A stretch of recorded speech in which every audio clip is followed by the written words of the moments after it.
Muy buenos días a todos y a todas. Agradezco su presencia y su participación en este sencillo pero trascendente acto de recreación consciente del plan de la vida y los diálogos que le acompañan todos los días como reflexiones sobre diferentes temas sin llegar a una doctrina o a un dogma. Muy bien, tienen ustedes la palabra. Adelante. Si tienen alguna pregunta, alguna experiencia a compartir.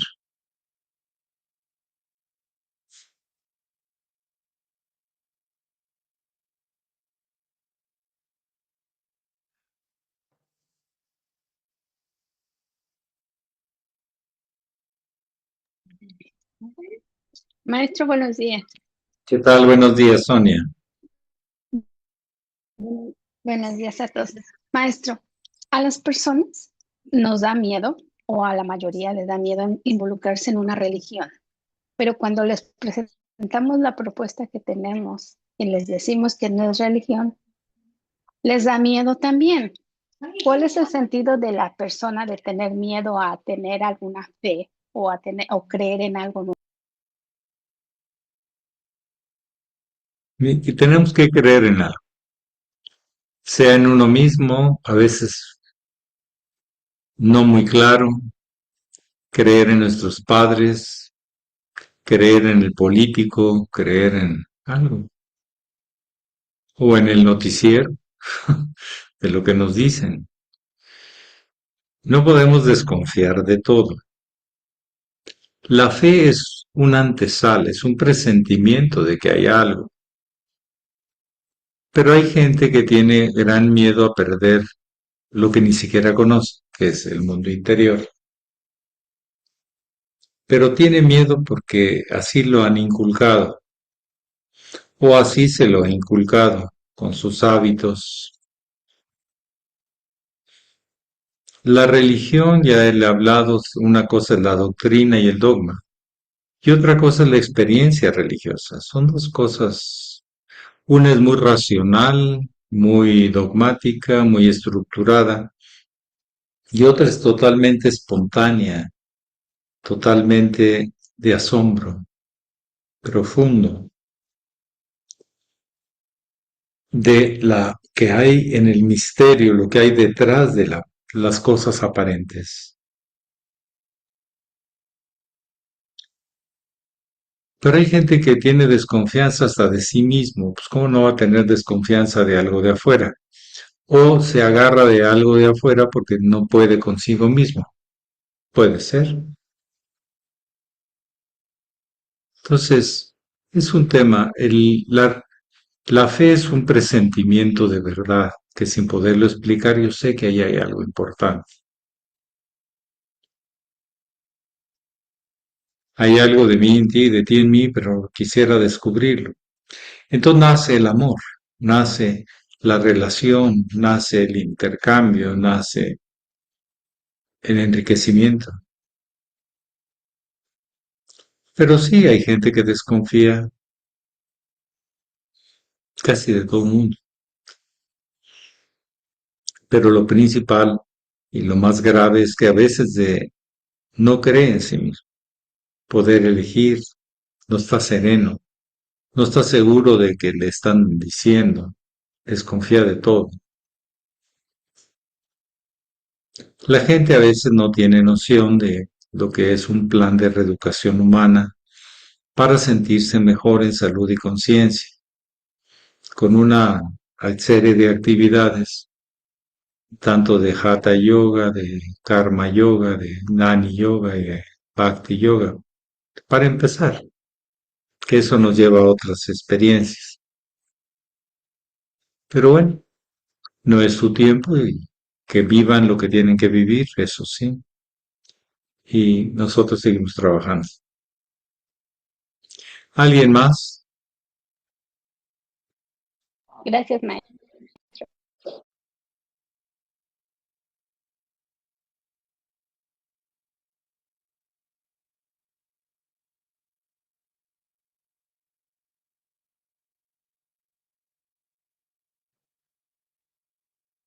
Alejandra, buenos días. Sí. Buenos días, maestro, y buenos días a todos. Maestro, ¿por qué? Bueno, ya sé que no hay que generalizar, pero muchas de las veces las peores traiciones vienen de gente muy cercana, de gente, pues sí, ya sea familia, amistades, incluso a quien se les brindó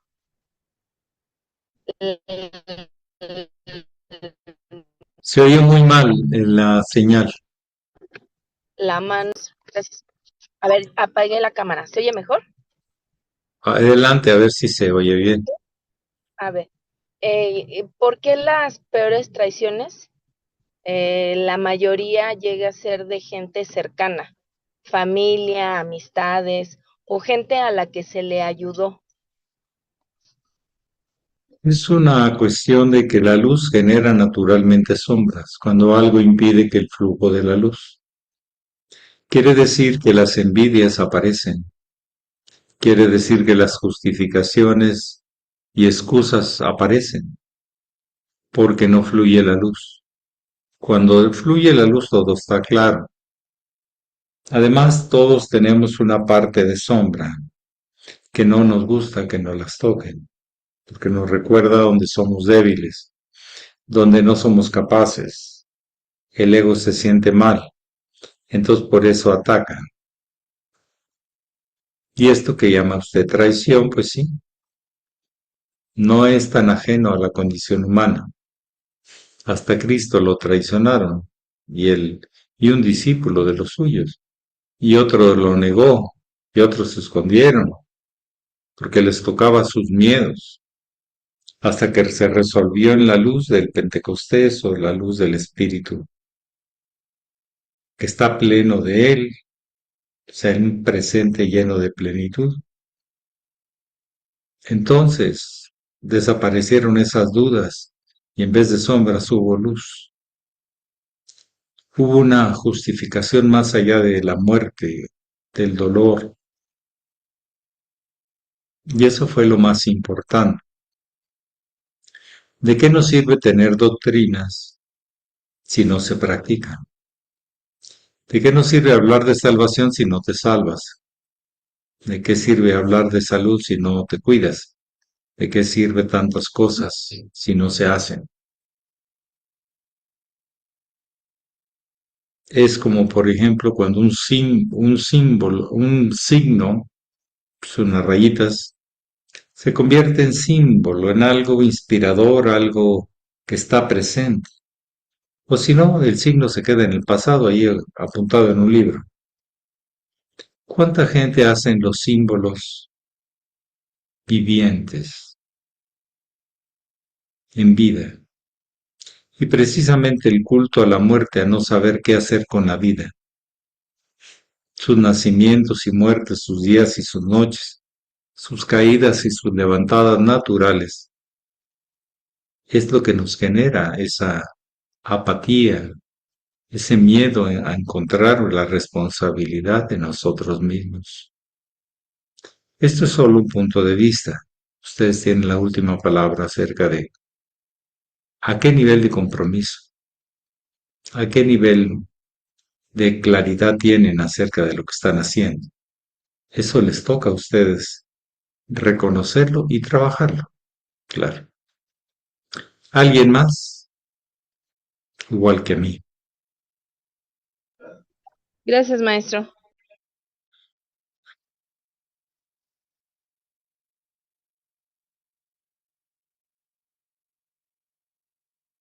Si la vida es un camino, pues el camino tiene que continuar. Y se van viendo diferentes visiones del mismo paisaje a medida que se avanza, en un sentido, pero también se logra ver otras que no había visto. Y eso se llama caminar por el sendero. Aprender a descubrir, aprender a valorar lo que ya se tiene, etcétera. Adelante, ¿alguien más?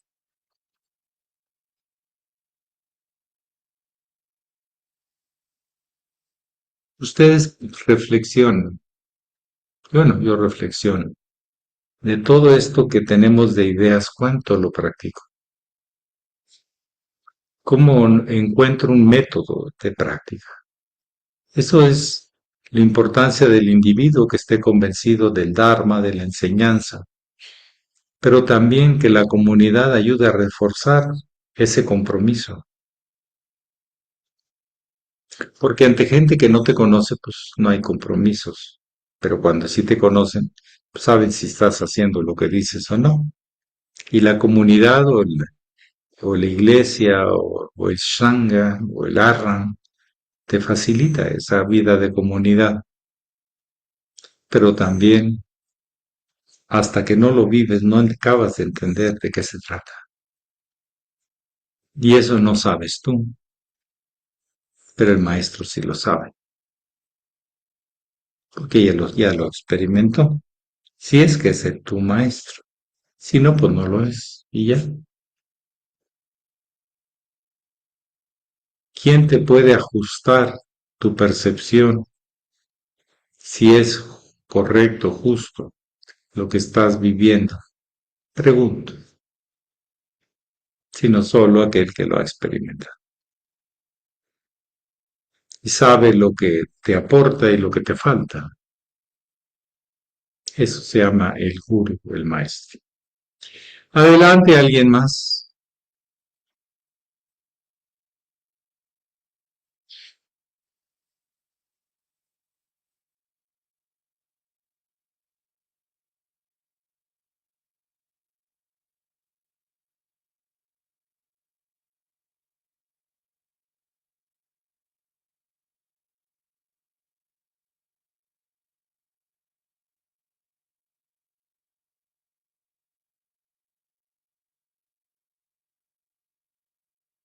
Está en otro nivel, claro, para la escuela. Necesitas un profesor. Los alumnos no se van a enseñar solos, ¿o sí? ¿Eh? ¿No? Pues no son tontos, pero necesitan un profesor. Y necesitan una relación entre ellos. Que unos sepan preguntar, que otros contesten, que otros salgan bien, que otros no, y por qué, para qué, todo. Entonces, todo eso es importante. Necesitamos papá y mamá como profesores de la vida. Alguien que te dice, no, esto te va a hacer daño, no, esto te conviene, esto no vale la pena, esto sí, cuídate de esto, refuerza esto porque es bueno. Siempre se necesita una referencia antes de encontrar todas las referencias en ti mismo, que eso no es nada fácil. Y cuando lo encuentras, te pones al servicio de todos, en vez de que generar brincos y gritos de que ya la hiciste. Es lo que menos se hace, si es que logras ese estado. Lo que tienes más compromiso de servir a todos, porque comprendes que en el final de cuentas no hay labor más noble que servir a la vida. Noble en el sentido de altura espiritual. Ser uno colaborador del plan divino, del plan de la vida, para que todos sean mejores seres humanos, que todo funcione mejor. Alguien más. Todas estas cosas son las que tratamos de recalcar, de enseñar y sobre todo de mostrar con nuestra propia vida. Por eso del dicho al hecho, mucho trecho. Bien, ¿alguien más? A veces hacemos culto de la máscara que llevamos, que se ha construido con los elementos del medio ambiente. Hago un papel X dentro de la obra, de la vida, y me pongo una máscara porque ese es el papel que aprendí a hacer. Pero más allá de máscaras hay una entidad que trasciende toda limitación, y es el sí mismo, la afirmación más profunda más allá de muertes y nacimientos, que han enseñado ese camino los grandes maestros, y que tratamos de recordar y de mostrar aspectos de él con nuestra propia vida. Es el camino hacia la identidad eterna y no a una máscara circunstancial del medio ambiente, de una situación, ¿no? Y desde ahí hay la certeza total de ser. Ni siquiera conocimiento, hay mucho más que conocimiento, es la certeza. Si esto no es así, no hay nada es como lo veo, como lo siento. Y si es así, todo tiene sentido. Bien, alguien más que desee compartir o preguntar.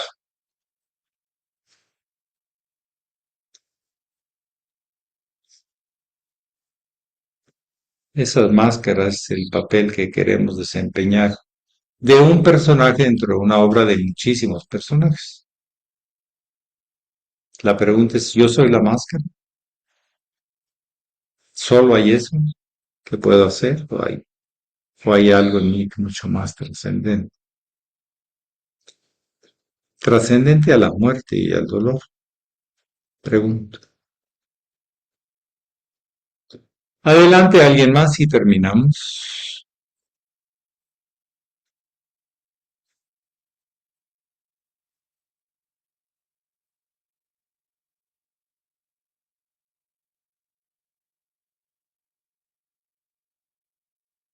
A veces hay que sentarse a reflexionar. Si quiero seguir el mismo rumbo que he venido siguiendo.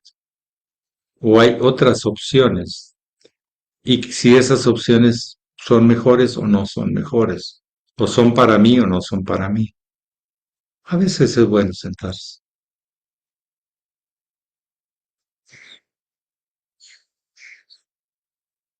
Porque hay veces que tenemos cosas por inercia. Nos empuja el karma, la situación, la familia, las condiciones económicas de salud, etcétera. La pregunta es si eso nace desde adentro o afuera. Afuera no va a resolucionar. El reino de los cielos está dentro de ustedes mismos, dijo el Cristo. ¿Y qué es ese dentro de nosotros mismos? Ahí está el detalle, que no es tan sencillo como palabras, es una experiencia. ¿Tienen la palabra?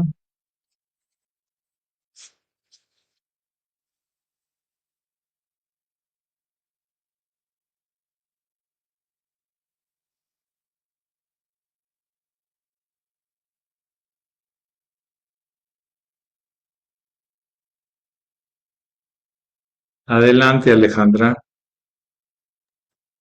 Maestro, ¿la ilusión es bueno o no tener? ¿O si es semejante a la imaginación para después crear?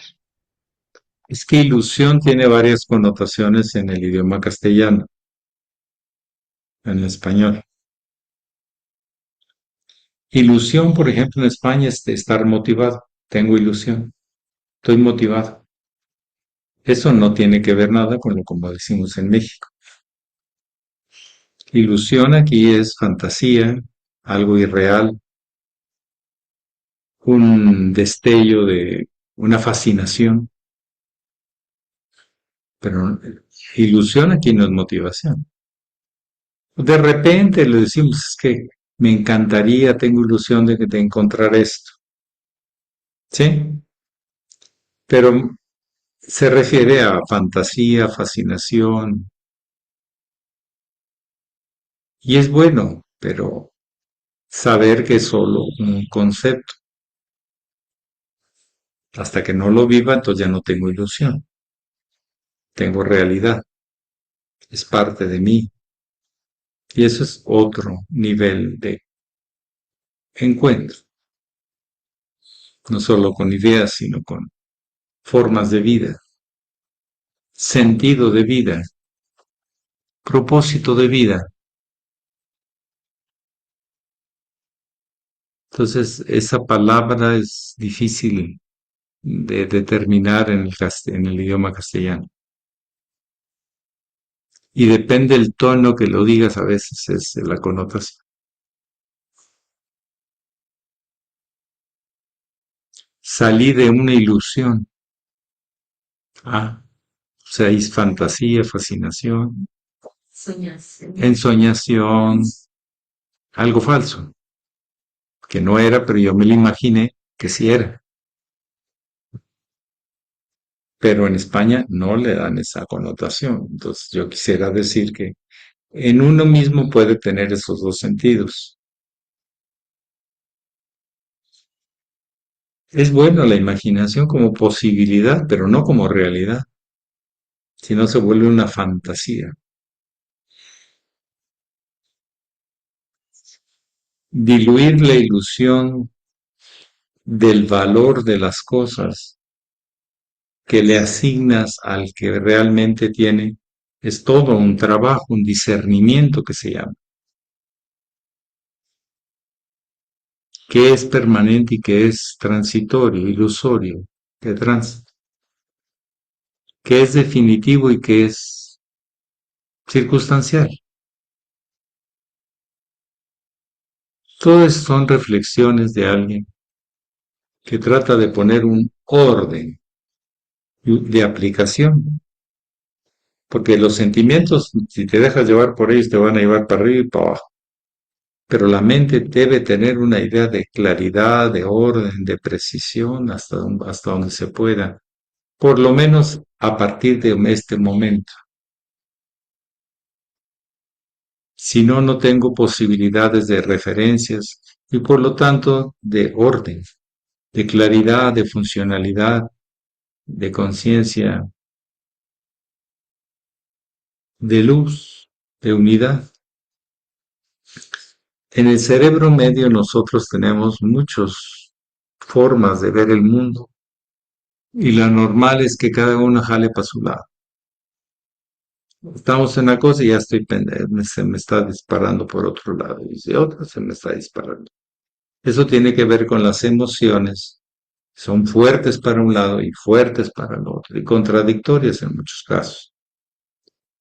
Pero cuando la experiencia es profunda, no digo de los sentidos solamente, de ver, de oír, de oler, no. Como les decía, es interesante ver que las facultades de la imaginación se localizan en el cerebro en el mismo lugar que están las codificaciones de la vista. Por eso vemos en la imaginación a veces formas. Es interesante ver esa estructura funcional para trascender lo que nos lleva hacia la desilusión y confirmar lo que nos lleva a la certeza, a la claridad, a la sencillez. Pues es que es esto. Ponle el nombre que quieras, pero es esto. Fíjate bien, y las repercusiones son estas. Eso es tener claridad, certeza, conciencia. Bien, que pasen un bonito día, trabajando, reflexionando. Siéntense a reflexionar por dónde andan sus proyectos, sus objetivos, lo que realmente vale y lo que no vale tanto la pena, o lo que es simplemente de tránsito y ya, pero no darle más importancia. Eso es muy importante. De hecho, Upanishad, esos famosos libros de la India, significa siéntate y escucha. Upanishad es siéntate y escucha. Haz un alto. Por eso la meditación, el yoga, la reflexión, se vuelve parte importantísima de alguien consciente. Paz, que pasen bonito día a todos y a todas, Maestro. sin Gracias. distinción. Chaparritos, altitos, gorditos, flaquitos, Gracias, maestro. Un abrazo. pretitos, blanquitos, de todo. Gracias, A todos maestro. Buen día. necesitamos este tipo de cosas.